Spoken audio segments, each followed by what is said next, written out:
कि central bank जो कि आरबीआई है, आरबीआई का जो भी प्रॉफिट होता है हर साल वो गवर्नमेंट को सरप्लस हर साल दिया जाता है। लेकिन इस साल जो प्रॉफिट हुआ है वो आप और हम सबको चौंकाने वाला है, क्योंकि कुछ टाइम पहले ही आरबीआई ने ये डिस्क्लोज किया कि वो करीब 2.11 लाख करोड़ का प्रॉफिट यानी कि डिविडेंड जो है वो गवर्नमेंट को दे रही है। और देखा जाए तो ये अभी तक का सबसे बड़ा सरप्लस है जो कि गवर्नमेंट को दिया जा रहा है। आइए इस वीडियो में हम जानते हैं कि आखिरकार ये पूरी इंफॉर्मेशन क्या है और कैसे आरबीआई ने इस साल इतना प्रॉफिट जमा किया। ये सारी इंफॉर्मेशन हम इस वीडियो में जानेंगे, तो इस वीडियो को एंड तक देखना, बिल्कुल स्किप मत करना। और अगर अभी तक हमारे चैनल को सब्सक्राइब नहीं किया तो सबसे पहले सब्सक्राइब करें, बेल आइकन प्रेस करें। यहाँ मैं आपको बता दूं कि जो लोग अंदाजा लगा रहे थे कि आरबीआई लगभग 1 लाख करोड़ का सरप्लस जो है गवर्नमेंट को देगी, लेकिन जब आरबीआई ने सरप्लस अप्रूव्ड किया तो वो 2.11 लाख करोड़ का निकला और ये काफी ज्यादा बड़ा अमाउंट है। यहाँ ये न्यूज आपको शो हो रही होगी। RBI approves dividend of rupees 2.11 lakh crore to centre for financial year 2024 up 140% year on year. अगर हम पिछले साल से इस वाले डिविडेंड को कंपेयर करें तो ये लगभग 140% ज्यादा है। और अब आप खुद सोचो 140% कितना ज्यादा हुआ। अभी कुछ टाइम पहले आरबीआई ने बोर्ड ऑफ डायरेक्टर्स के साथ मिलकर 608th मीटिंग जो है वो की थी और उस मीटिंग में ये डिसीजन लिया गया है। और आरबीआई ने ये मीटिंग 22 मई को की और इस मीटिंग में ये डिसीजन बाहर आया कि जो इस फाइनेंशियल ईयर में जो आरबीआई पैसा देने वाली है यानी कि डिविडेंड जो गवर्नमेंट को देने वाली है वो होगा 2.11 लाख करोड़ रुपीस का। यानी कि फाइनेंशियल ईयर 2023 से 2024 का जो सरप्लस है वो देखा जाए तो पिछले ईयर से और पिछले कुछ सालों से काफी ज्यादा है। यहाँ आप ग्राफ के जरिए ये चीज बिल्कुल साफ तरीके से देख सकते हो। अगर आप पिछले कुछ सालों का पे आउट देखोगे तो इसमें 2021 में 99,122 करोड़ रुपीस, 2022 में 30,307 करोड़ रुपीस, 2023 की अगर हम बात करें तो 87,416 करोड़ रुपीस और इस साल जो हुआ है वो है 2.11 लाख करोड़ रुपीस का। अगर इस साल के डिविडेंड को किसी ईयर ने टक्कर दिया है तो वो 2019 का है। अगर उस फाइनेंशियल ईयर का हम डाटा देखें 1.75 लाख करोड़ रुपीस यही फाइनेंशियल ईयर था जो कि इस साल के फाइनेंशियल ईयर को टक्कर दे पाया है। अदरवाइज पिछले कुछ ईयर्स में इतना ज्यादा डिविडेंड नहीं हुआ है। 2021 से 2022 के टाइम पर काफी कम डिविडेंड मिला था। वो कोरोना का और पैंडेमिक का टाइम चल रहा था जिसकी वजह से इतना कम प्रॉफिट गवर्नमेंट को दिया था इन्होंने। अब सेंट्रल बैंक का कहना ये है कि ये जो अमाउंट सरप्लस अमाउंट गवर्नमेंट को वो दे रही है इस फाइनेंशियल ईयर का, ये पूरी तरीके से बेस्ड है इकोनॉमिक कैपिटल फ्रेमवर्क पर जो कि अडॉप्ट किया है 2019 में जब बिमल जलन कमेटी ने इसको रिकमेंडेशन दी थी तब।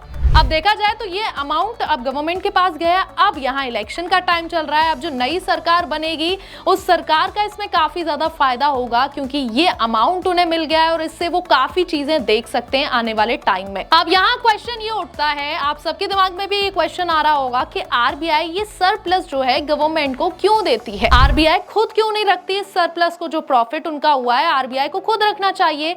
लेकिन आपको मैं बता दूं कि आरबीआई जब आरबीआई का निर्माण हुआ था तो वो हमारा देश आजाद होने से पहले ही हो गया था 1935 में। तब ये प्राइवेट शेयर होल्डर था, तब ये ऑफिशियली गवर्नमेंट के अंडर नहीं था। लेकिन फिर कुछ साल बाद जनवरी 1949 में गवर्नमेंट ने आरबीआई को नेशनलाइज कर दिया। आरबीआई तब से लेके अब तक आरबीआई के जो ओनर है वो गवर्नमेंट है और 100% शेयर होल्डर्स उन्हीं के पास है। अब ये तो आपको पता ही होगा कि एक कंपनी और उसमें काफी सारे लोगों के शेयर होल्डर्स हैं, तो उस कंपनी का जो भी प्रॉफिट होगा वो डिविडेंड के फॉर्म में सभी शेयर होल्डर्स को दिया जाएगा। और यही देखते हुए यहाँ पर भी मैं आपको यही समझाना चाह रही हूँ कि जब इसकी पूरी ओनरशिप गवर्नमेंट के पास है तो जो इसका प्रॉफिट हुआ, जो डिविडेंड हुआ, वो भी तो पूरा गवर्नमेंट का हुआ।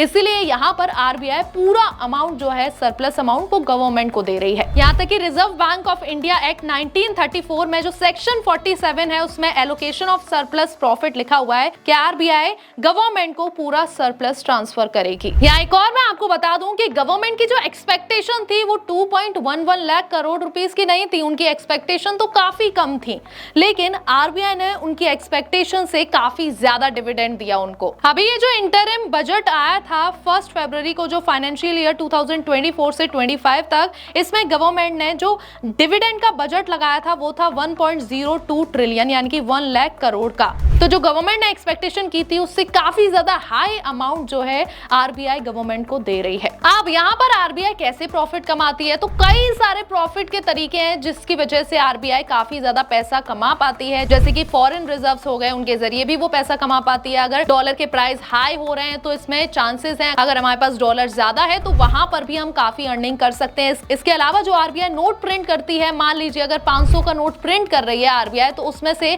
जो नोट प्रिंट का खर्चा हो रहा है वो 2 रुपए हो रहा है, तो यहाँ पर उनका जो प्रॉफिट हो रहा है वो कितना हुआ, 498 रुपीज। तो टोटल प्रॉफिट तो उनका यही हुआ ना। तो काफी तरीके होते हैं जिसकी वजह से आरबीआई काफी अच्छा प्रॉफिट कमा लेती है। इसके साथ साथ आरबीआई कमा तो रही है लेकिन उनके खर्चे भी काफी ज्यादा होते हैं, जैसे कि ये सैलरी हो गया और एडमिनिस्ट्रेशन में खर्चा हो गया, पेंशन में खर्चा हो गया। तो काफी तरीके होते हैं जिनसे कि उनका पैसा जा भी रहा है, अगर आ रहा है तो जा भी रहा है। साथ ही रिवर्स रेपो रेट के बारे में भी आपने सुना होगा। अगर आरबीआई कुछ पैसा बैंकों से ले रही है तो वो इंटरेस्ट रेट भी चुकाती है, तो वहां पर भी उसका पैसा जाता है। तो अगर ओवरऑल देखा जाए तो आरबीआई जितनी भी अर्निंग करते हैं उसमें से जो भी प्रॉफिट बचता है खर्चे के बाद, उस प्रॉफिट का जो भी पूरा पार्ट रहता है वो सरप्लस अमाउंट गवर्नमेंट को दे दिया जाता है। अब यहाँ क्वेश्चन ये उठता है कि इस साल आरबीआई ने इस फाइनेंशियल ईयर में आखिरकार इतना ज्यादा डिविडेंड कैसे जमा कर लिया, इतना प्रॉफिट उनका कैसे हो गया। तो यहाँ मेन रीजन जो सामने निकल कर आ रहा है